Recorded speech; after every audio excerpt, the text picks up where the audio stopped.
Abraham Lincoln's second inaugural address was about unity. He called slavery a sin, but he avoided placing blame on the South. He famously said, "With malice toward none and charity for all." Lincoln wanted to pardon most Southerners and allow the states to regain their rights, but no slavery. The plan was not universally well received. Like Julius Caesar, Abraham Lincoln was surrounded by enemies. On one side were the Democrats.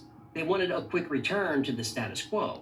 They wanted most Southerners pardoned, and most Democrats voted against freeing the slaves. On the other side were the radical Republicans. They wanted all slaves freed and given the land seized in the war.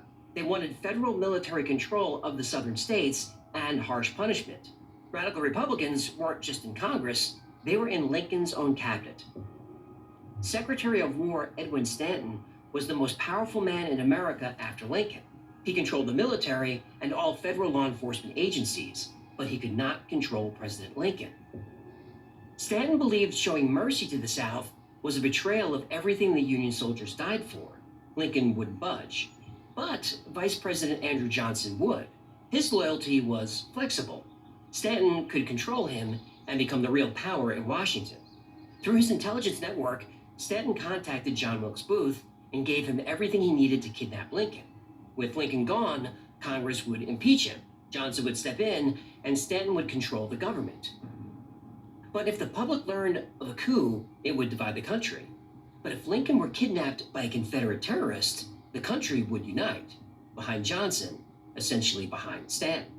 Booth was the perfect choice. He was wealthy, famous, and an outspoken critic of Lincoln's. The whole country would believe it. Booth agreed. Stanton gave him Lincoln's schedule, security details, funding, maps of escape routes, everything he needed. But the war ended. The kidnapping plot wouldn't work. Stanton was trying to think of another solution when he learned that Booth was going to kill Lincoln instead. It would happen in public during a play in a Washington theater. Now, Stanton had a decision to make. Warn Lincoln and save his life, or let Booth go through with it. Stanton made his choice. He made sure that the assassination would succeed. He removed military escorts and left escape routes open. General Ulysses S. Grant was supposed to join Lincoln at the theater. Stanton gave him different orders. Lincoln requested that Major Thomas T. Eckert be his bodyguard, but Stanton said he was needed elsewhere. He left Lincoln exposed. The more Stanton thought about the plan, the more he liked it. It was clean and dramatic. It was perfect. But as the plot to kill Lincoln unfolded, things would go very, very wrong.